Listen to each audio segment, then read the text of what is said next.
আমার মা আমাকে অনেক আদর করে। আমাকে আদরটা করতো না, যে জন্য এখন অনেক আদর করে। উত্তরণ ফুড কর্নার। রাজধানী নতুন বাজারে গেলেই রাস্তার পাশে এই ফুড কর্নারে চোখে পড়বে থরে থরে সাজানো burger, chicken fry, chow mein, shawarma সহ লোভনীয় সব খাবার। এই খাবারের দোকানের বেশিরভাগ ক্রেতা বিভিন্ন বিশ্ববিদ্যালয়ের শিক্ষার্থী। এই ব্যবসা পরিচালনা করেন তৃতীয় লিঙ্গের মানুষ শোভা সরকার। একসময় বাড়ি থেকে বিতাড়িত শোভা এখন একজন সফল উদ্যোক্তা। আমি যদি আমার পরিবারের কথা বলি, পরিবার আমাকে শুরু থেকে দেখতে পারে নাই। আমাকে পড়াশোনা বেশি করতে পারি নাই। ক্লাস 5 পর্যন্ত পড়ে আমি ওই সোশ্যাল স্টিগমা শিকার হয়েছি বিভিন্ন জায়গায়। তারপরে আমার নানু বাড়িতে চলে যাই। তৃতীয় লিঙ্গের মানুষ হওয়া সত্ত্বেও অন্য 8-10 জনের মতো নিজের একটা পরিচয় তৈরি করেছেন শোভা সরকার। হয়ে উঠেছেন পাকা রাঁধুনি। দোকানে খাবার তৈরির পর নিজেই ক্রেতাদের পরিবেশন করেন। রেখেছেন 6 জন কর্মী। নিজের আয়ের পথ তৈরি করে অন্যদের সহায়তা করতে পেরে খুশি তিনি। 2002 আমি এসএসসি পাস করেছি। ওখান থেকে পাস করার পর আমি আস্তে আস্তে ব্র্যাক নামের একটা সংগঠন আছে, ওখানে আমি চাকরি নিয়ে আমি তখন রান্না বান্নার কাজ করতাম। আমি রান্নায় খুব পারদর্শী ছিলাম। কিন্তু একটা জিনিস, এখন হয়তো ব্র্যাক হিজড়া জনগোষ্ঠী নিয়ে কাজ করে, কিন্তু সেই সময়টা আমার জেন্ডার আইডেন্টিটির জন্য আমাকে বের করে দিয়েছিল। আমাকে বলেছিল যে তুমি হিজড়া, তোমাকে রাখা যাবে। তখন আমি নিজেও জানতাম না আদৌ আমি হিজড়া কিনা, কারণ আমার জেন্ডার আইডেন্টিটি সম্পর্কে আমি ক্লিয়ার ছিলাম না। আমি তো জানতাম যে আমি এমনই মানুষ হয়তো। তখন আমি জানতাম না যে পৃথিবীতে আমার মতো আরও লোক আছে, এটাও আমি জানতাম।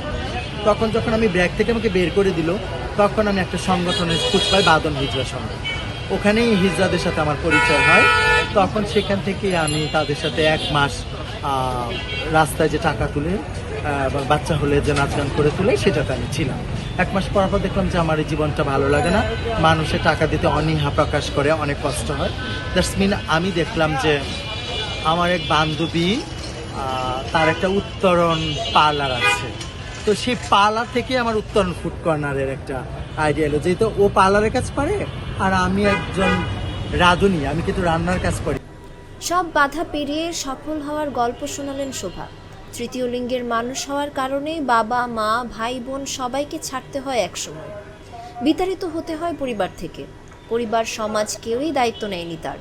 ভালো রান্না করা সত্ত্বেও চাকরিচ্যুত হন রান্নার কাজ থেকে। সেই শোভা এখন পরিবারের বড় কর্তা।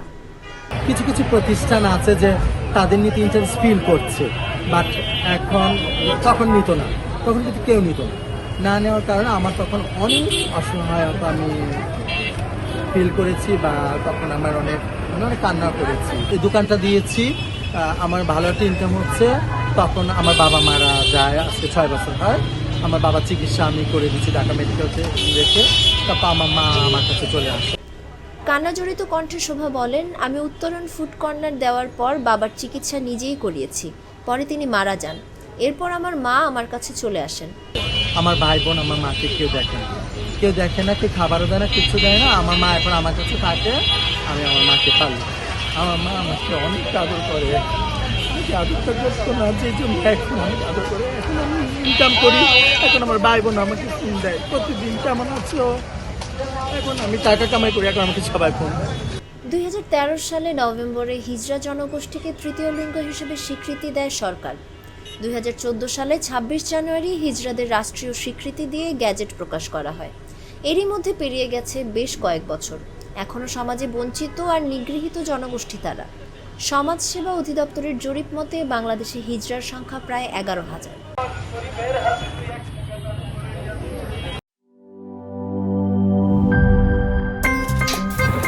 আমার একটা স্মার্ট সিদ্ধান্তে 25% গ্যাসের খরচ কমেছে। ভাবছেন কিভাবে? সাধারণ গ্যাস স্টোভ বদলে আমি এনেছি আরএফএল গ্যাস স্টোভ। এর সাইন্টিফিক নজল ও ব্রাস বার্নার ক্যাপ সমানভাবে তাপ ছড়িয়ে রান্না করে দ্রুত। তাই গ্যাসও বাঁচায় 25%, টাকাও বাঁচে 25%। আরএফএল গ্যাস স্টোভ, নিরাপদ ও গ্যাস সাশ্রয়ী।